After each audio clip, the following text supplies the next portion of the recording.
If you're a child, an abusive parent, to a narcissistic parent, an abusive father, absent father, or even a mother, or you have someone in your in a toxic person in your life, these are the things you need to do to get control over the situation and turn everything in your favor. So if you're living in a toxic household, first of all, you have to give no reaction. You have to literally become reactionless, because you have to understand these such kind of people are doing everything just to get a reaction out of you, because they feed off of it. That's one thing. Once you starve the reaction, the situation dies. The best way to end something is to starve it. So in any situation in your life, you want to end something, just stop it. Just don't even think about it, speak about it, write about it, dream about it, nothing. And it will vanish. Okay, now let's go to the next thing. So the next thing is you have to act like as a third person in the situation.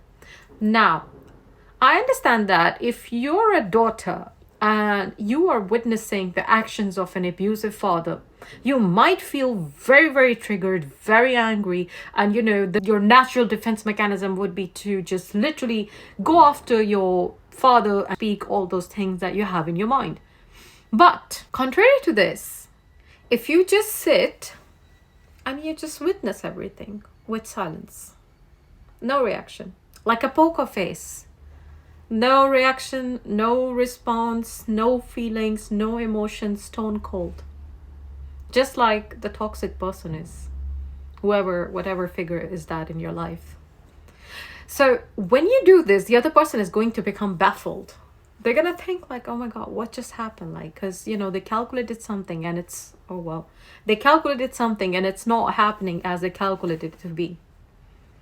So they're going to become very, very baffled. And they're going to feel confused, and very likely they're going to leave the situation. What's the third thing you can do? So if you're living in such a dynamics or whatever, if you're dealing with somebody, make sure that you do emotional release on a daily basis. You can vent. One of the things that helped me is like going to a park and screaming the shit out of my lungs. That helps to release the anger. And I bet if you are one of a person in these families, few common things that you would have, because of the prolonged grief, you would have kidney issue. Because of the resentment, anger, fear, these kind of things, you would have lungs issue. You can't literally breathe, because you can't breathe in your household.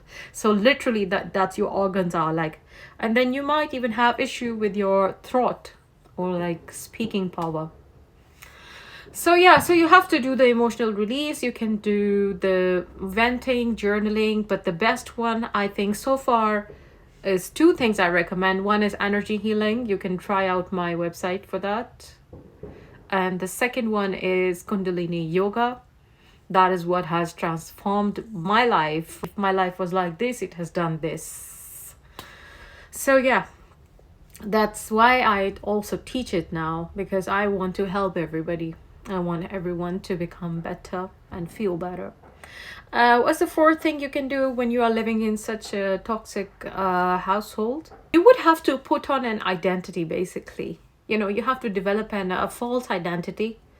And you have to make sure that by doing so, you are not damaging your original thought process, because this itself is a very challenging tactic for the mind.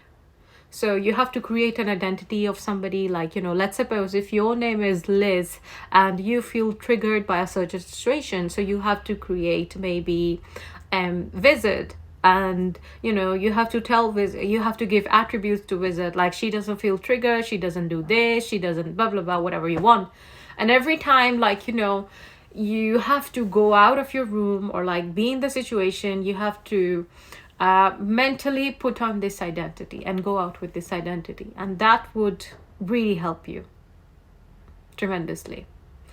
And the next thing what you can do is you have to make sure that whoever the toxic figure is in your life, because they are basically parasites, so you don't let them suck the life out of you.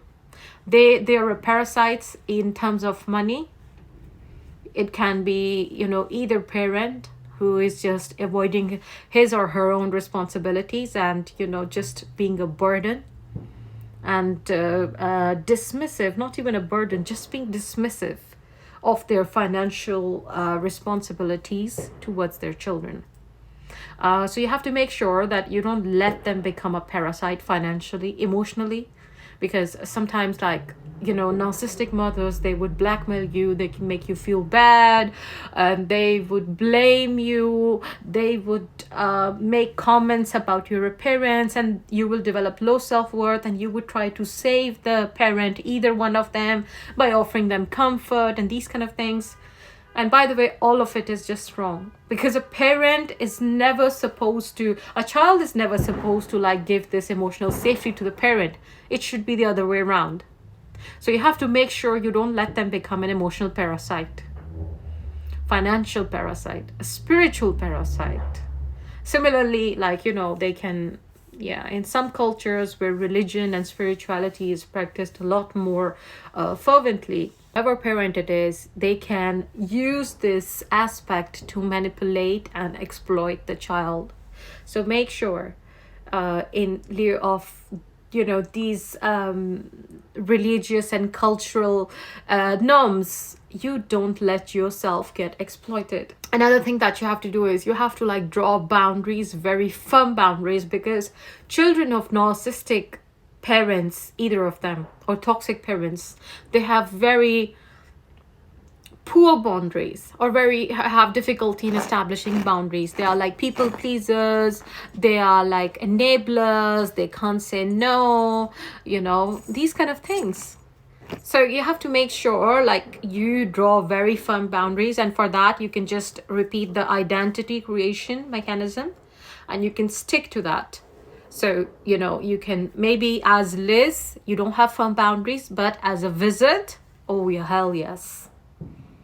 You don't let anyone walk over you, even at like, even the air around you. Do not let anyone to walk over the air even, let alone be the floor. And the next thing you can do is that you have to take out time for yourself and prioritize yourself.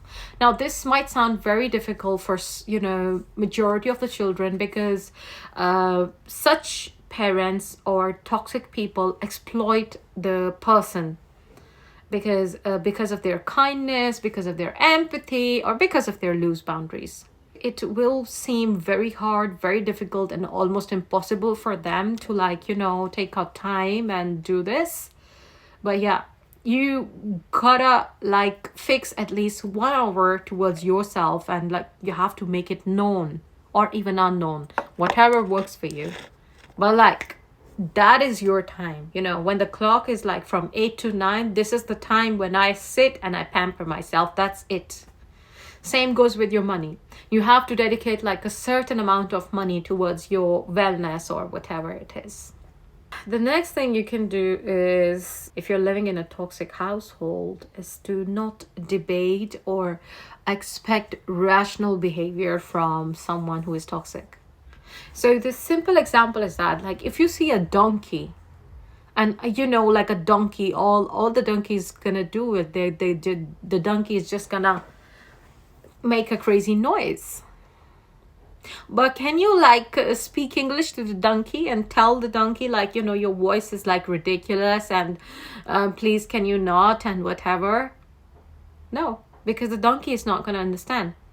It's going to do what it wants to do. So it's just, no offense to the donkeys, I love animals, but it's just an example, like,